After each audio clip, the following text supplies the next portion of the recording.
Hello friends, நம்ம ஃபார்மில் ரொம்பவே ஒரு சோகமான விஷயம். டேங்க்கில் இருந்த தண்ணி லீக் ஆகி ஹீட்ரு வெடிச்சா தெரில. இல்லை ஹீட்ரு வெடிச்சதுனால டேங்க்கில் இருக்க தண்ணிலாம் இறங்குச்சான்னு தெரில. மதியானம் வந்து பார்க்கும்போது டேங்க்கில் சுத்தமாக தண்ணி இல்லாமல் மீன் செத்து போச்சு. இது ஒரு ப்ரூவன் மேலு. ஹீட்டர் வெடித்து செதறி கிடந்தது. ரூம் ஃபுல்லாக தண்ணி. ரூம்லேருந்து வெளில ஹால் வரைக்கும் தண்ணி. ஹாலில் ஒரு செட்டப் வச்சுருக்கிறேன், இது ஃப்ரிட்ஜு செட்டப்பு. அதெல்லாம் தாண்டி தண்ணி வந்திருக்கு. இது ஒரு ப்ரூவன் மேலுங்க, ஜிபிகேஎம்எல் ப்ரூவன் மேலு.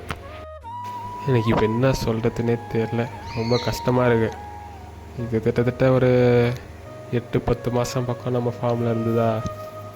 நம்மகிட்ட நல்லா அட்டாச் ஆகிடுச்சு. அதனால் கொஞ்சம் கஷ்டமாக இருக்குது. நம்ம ஃபார்ம்லே ஒரு ஓரமாக போச்சுட்டாங்க.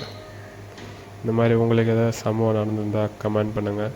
சரி, என்ன தான் பிரச்சனைன்ட்டு டேங்க்கை கழுவி பார்த்தேன். கழுவிட்டு தண்ணி பிடிச்சி பார்ப்போம், டேங்க் லீக்காக இல்லை ஹீட்டர் வச்சதுனாலன்னு பார்த்தா டேங்க்கு தான் லீக்கு.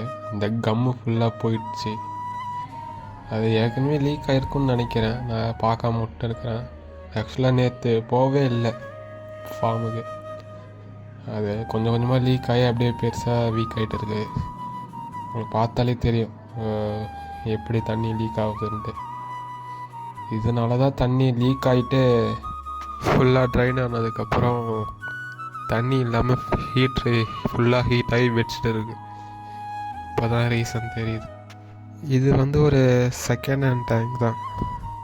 ஸோ இந்த ப்ராப்ளத்தை நம்ம ஒன்றும் பண்ண முடியாது.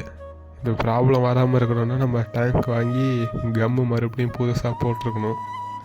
அது பண்ணல. ஸோ இது எதுவும் பண்ண முடியாது, நம்ம மிஸ்டேக் தான்.